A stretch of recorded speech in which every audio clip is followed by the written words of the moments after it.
네, 회원님들 반갑습니다. CS 인베스트입니다. 7월 8일 금요일 아침 시황 방송 시작하도록 하겠습니다. 벌써 금요일입니다. 기다리셨습니까? 금요일.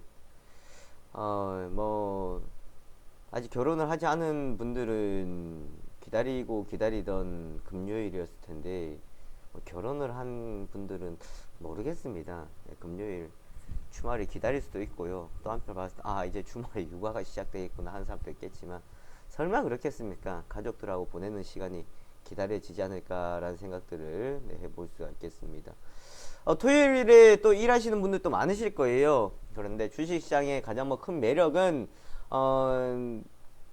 주 5일 할 수 있다라는 것에 대한 큰 매력을 느낄 수는 있는데요. 하지만 우리 주말에도 긴장의 끈을 놓지 말고 뉴스 또 많이 살펴보고 또 새로운 상황들에 대해서 좀 살펴보는 습관들을 들이시는 것이 좋을 것 같습니다. 자, 이번 주 월요일, 화요일, 수요일까지 좀 재미없는 흐름들이 나와줬었습니다. 특히 월요일날 미국이 독립기념일로 휴장이 되면서 좀 국내 시장은 눈치 보는 흐름들을 보여줬었고요. 또한 지난주 상당히 강한 모습들을 보여줬었기 때문에 좀 차익 물량들이 나올 수 있는 그런 구간이 형성이 되었습니다. 자, 그러다가 수요일이었죠. 수요일에 시장이 코스피가 2% 이상 좀 급락을 하고 코스닥도 1% 이상 하락을 하면서 이거 왜 이렇나, 또 혹시 왜 이렇지 라는 생각들을 많이 하셨을 겁니다. 그런데 시장이 많이 올라왔었기 때문에 나가는 당연한 구간이었다라고 보시면 될 것 같고요. 그러다가 이제 어제였죠. 언제 그랬냐는 듯이 또다시 자리에 올려줬습니다. 하지만 우리가 좀 생각해 보셔야 될 부분들이 똑같이 이렇게 상승이 나와줬습니다만은 코스피하고 또 코스닥하고는 좀 다르게 우리가 보셔야 될 포인트가 있을 것 같아요. 제가 장중 내내 말씀드리는 부분들입니다.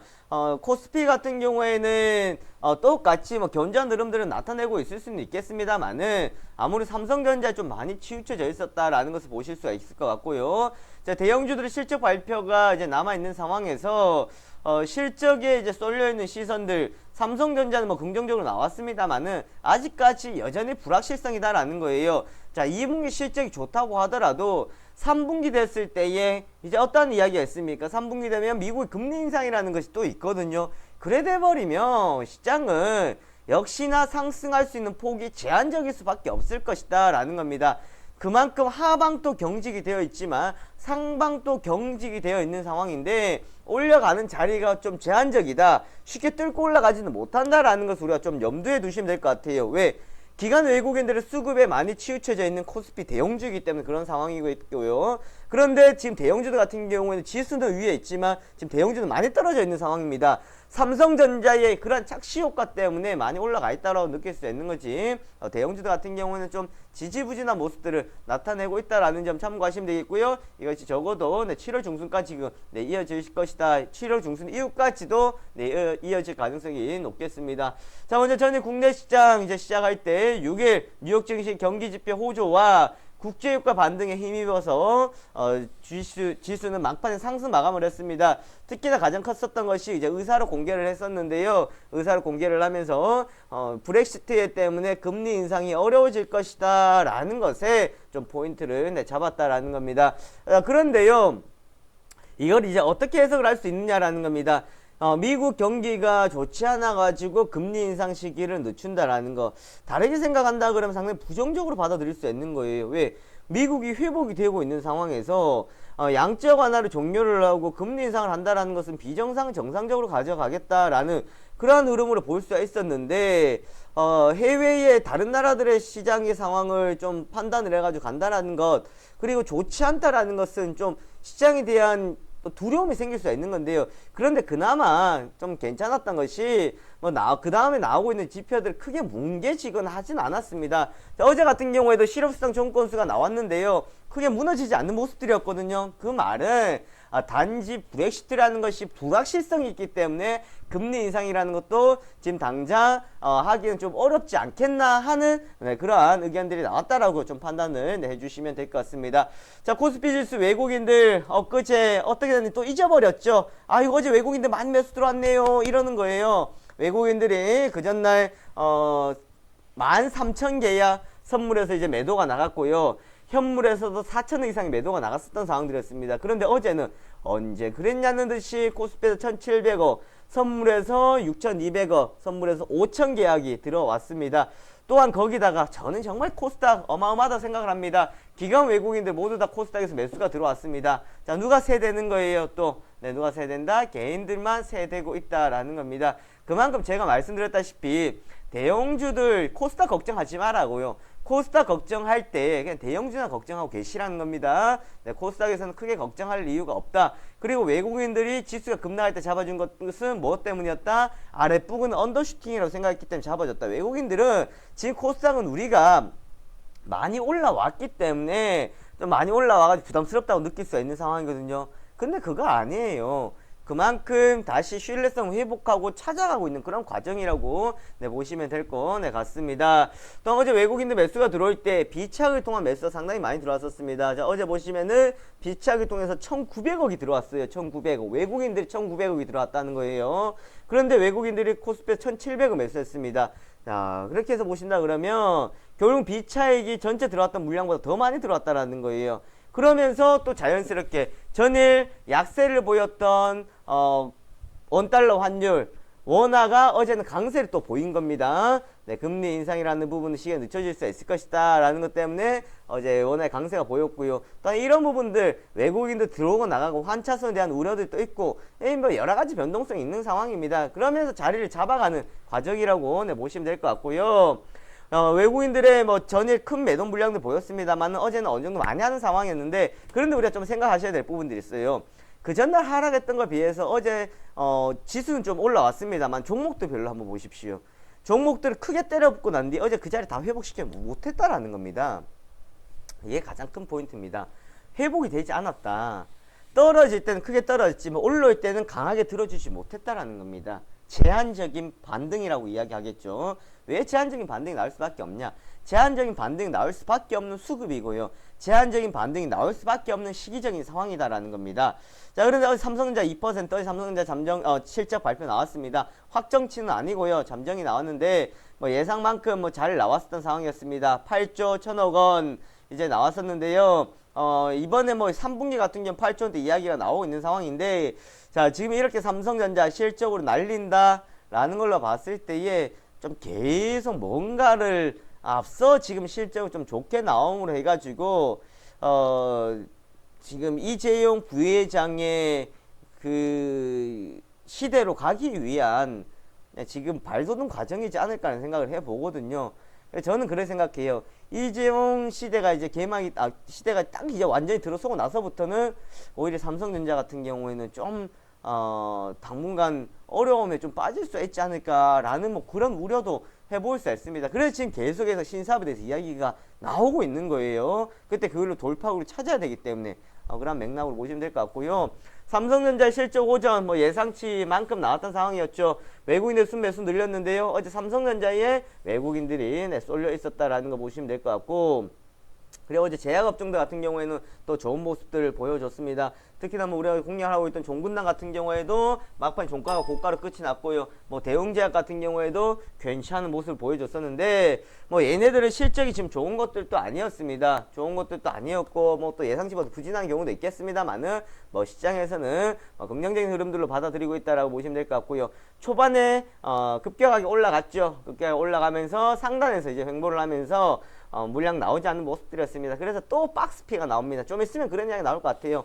이제 박스피가 나올 거다라는 흐름으로 보시면 될 것 같고요. 자, OCI 폴리실리콘 부분 흑자 전환 어제 OCI 강세가 나왔습니다만은 저기 밑에서 올라온 겁니다. 아주 OCI는 예전의 명성을 찾기 위해서 너무나 힘들어요. 폴리실리콘 가격이 60달러 하다가 지금 얼마 합니까?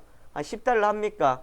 어마어마하게 떨어졌죠. 네, 현대약품 경구용 당뇨병 치료제 어제 현대약품 또 윗꼬리 달고 가는데요. 네, 자기 갈 길 간다는 거예요. 자, 그래 쌍방울 중국 주해릉 덕룡 아이고 참 어렵습니다. 500억 원 공급 계약 때문에 어제 좀 강세를 보였는데 시가가 고가였고 종가가 저가로 끝났습니다. 네, 인스코비 SK텔레콤하고 사물인터넷 전국망 이야기 나오면서 소폭 강세를 보였고요.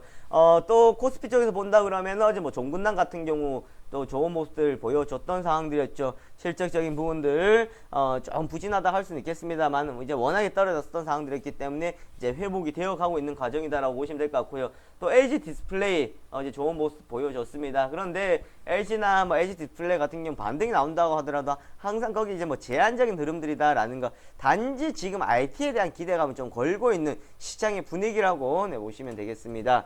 자, 코스닥 역시 코스닥이다라는 이야기 나옵니다. 제가 어제 한국경제TV 나가가지고 마지막 솔직한 투자 전략 말씀드릴 때도 이야기 드렸습니다. 아무리 코스피보다 코스닥 쪽에 우리가 좀 보자. 그리고 초반에 시작할 때도 말씀드렸다시피 지금 코스닥 같은 경우 7개월 연속해서 상승했었기 때문에 조정, 자연스러운 조정이다. 여기에서 큰 의미를 두지 말자라고 말씀드렸습니다. 다시 보십시오. 아름다운 조정이 되어버립니다. 지금은 너무나도 아름다운 조정이 되어버렸다라는 건데요. 자, 셀트리온 어제 1% 좀 강세를 보여줬었고요. 시가총액 상위 종목들 중에서는 SK 머티리얼즈, 코령 생명과학, 그리고 휴젤, 이러한 이제 또 의료 쪽, 바이오 쪽에 좋은 모습을 보였고요. 그리고 어제 케어젠 같은 경우에도 상당히 좋은 모습을 보여줬습니다. 케어젠 시가총액 매일 올랐어요. 11 올랐습니다. 둘, 넷, 여섯, 여덟, 야, 케어젠이 벌써 여기까지 시가총액 지금 1조 5천억 까지 이제 올라와 있는 상황인데요. 어제 7% 급등을 하면서 14만 5천 원을 기록을 했습니다. 상당히 좋은 모습들을 보여주고 있다라는 건 참고하시면 될 것 같고요. 메디톡스도 그 전날 좋은 모습 보였고, 어제 휴젤, 그러니까 지금 필러, 보톡스 이런 쪽에 미용 쪽 관련주들 좋은 모습 보여주는데, 제가 일단 장중에 또 어떤 관련주들이 있는지 다시 한번 보여드리도록 하겠습니다. 기관들의 매수대가 상당히 좋았었던 상황들이었고요. 외국인들 매수대가 들어가는 상황이었는데, 또 어제 눈에 띄는 것이 원익 QNC 그리고 PSK 이런 종목들이었습니다. 롯데 시스템 반도체 쪽으로 해가지고 이제 또 좋은 모습 보여줬거든요. 특히나 제가 돈 있으면 잡아가라 말씀드렸던 원익 QNC, 그리고 우리 김다희 팀장이 추천해줬던 PSK 같은 경우 어제 급등세를 보여줬었고요. 롯데 시스템즈 같은 경우에도 또 급등을 했습니다. 이처럼 반도체 쪽에 강한 모습을 보이는 것은 뭡니까? 삼성에 투자라는 것도 있겠지만 실적에 대한 강한 기대감을 걸고 있다라는 것으로 우리가 보시면 될 것 같고요. 알파칩스, 프리미어 바이오, 알파칩스 같은 경우 어제 9.2% 급등세를 보여주는 상황이었는데, 자 보시면 바이오 칩 사업 본격이다라는 겁니다. 바이오 칩 사업. 바이오에 대한, 바이오 칩에 대한 좀 앞으로의 시장에 대해서 좀 긍정적으로 바라보고 있다라고 보시면 될 것 같고요. 디지털 옵틱은 제가 장중에 우리 시골사리님께서 말씀하실 때 제가 이야기했죠. 손바뀜 나타나는 것 같다고. 봐요. 딱 손바뀜 나타났습니다. 투데앤컴퍼니가 이제 빠져나갔어요. 원래 얘네들 빠져나가는 상황이었는데 그때 투데앤컴퍼니가 개겼던 상황이었어요. 이제는 더 이상 계속 째는 상황이었고 개신이 들어올 거라 생각했었는데 개신이 생각보다 못 들어왔는데 우선 이지스 블루에 매각이 됐는데 이걸 어떻게 해석해야 되냐면, 사실 개신이 이거를 차지했었으면은 말할 것도 없이 어제 상한가 붙고 오늘 한 번 더 붙고 갔을 거예요. 그런데 이지스 블루에 갔다는 것은 개신에 가는 것보다 흐름이 상당히 약하죠. 근데 하나를 걸어볼 수 있는 것이 개신 측하고, 개신이 중국입니다. 개신 측하고 이지스 블루하고 지분 차이가 얼마 안 납니다. 이제 그럼 다시 지분 경쟁이라는 걸 한번 붙일 수 있는 그런 내용들은 나올 수 있겠다라는 거 좀 참고하시면 될 것 같고요. 그리고 어제 또 유상증자 10위 발행했나요? 발행할 때 상대 회사 애들 보면 걔네들 위로 올라가면은 건강식품 애들입니다. 건강식품 애들하고 시너지를 내기 위해서 그래 주식을 또 찍어낸다라고 보시면 될 것 같고요. 어제 크리스탈 화일약품은 같이 강세를 보여줬었습니다. 대규모 수출 기대감이었다라고 보시면 될 것 같고요. LTVQ, OLED 공기와 비밀 공시가 나왔다는 소식 강세를 보여줬습니다. 반대로 바이오 리더스, 바이오 신약 개발 전문기업 신규 상장했는데 이런 애들은 좀 거품이 빠지고 나야 다시 회복이 될 수가 있지 않을까라는 거 볼 수가 있겠고요. 반도체 쪽이 좋은 모습이었고, 또 특히나 엔터테인먼트에서는 어제 SM 같은 경우에도 이제 자리를 다져가면서 올라가는 모습들을 보여줬다라는 겁니다. 자, 어제 다우지수 초반 상승 흐름 이어가지 못하고 작년 좀 하락을 했었는데요. 막판에 하락폭 조금 많이 하면서는 끝나졌었고요. 나스닥은 한 0.4% 정도 상승했습니다. 국제유가의 급락입니다. 국제유가 올라가기 쉽지 않습니다. 유가 쉽게 안 올라와요. 고용지표 호주의 반등이 나왔다라는 겁니다. 자, 그러면 또 이야기 나오죠. 고용지표 호주기 때문에 금리 인상하는 거 아니라고 제가 말씀드렸다시피 금리 인상이라는 부분들이 지금 딜레이가 될 것이다라고 이야기 나오고 있는데, 여기서 만약에 미국의 정말 지표까지 안 좋아진다 그러면 위기가 찾아올 수 있습니다. 근데 지표가 나름 괜찮았다 그랬잖아요. 초반에 말씀드렸죠. 괜찮았는데 브렉시트에 대한 불확실 때문에 그렇다. 지금 괜찮긴 괜찮은데 불확실성이 있다. 우려가 있다. 그러면 시장이 견딜만 하다라는 겁니다. 자, 오늘의 시장 포인트입니다. 시장은 외국인의 것입니다. 외국인 마음대로 갑니다. 대형주 제한적인 흐름, 개별주 보시라고요. 정책 개별주 위주 공략하시고요. 오늘 정책 개별주 움직이는 거 또 있죠. 실적주는 소형주라는 것이 확인되었습니다. 대형주 실적주로 안 갑니다. 지금 누가 대형주 실적이라고 해서 봅니까? 아니라고 계속 말씀드렸죠. 새로운 이벤트 기다리는 시장이라는 거.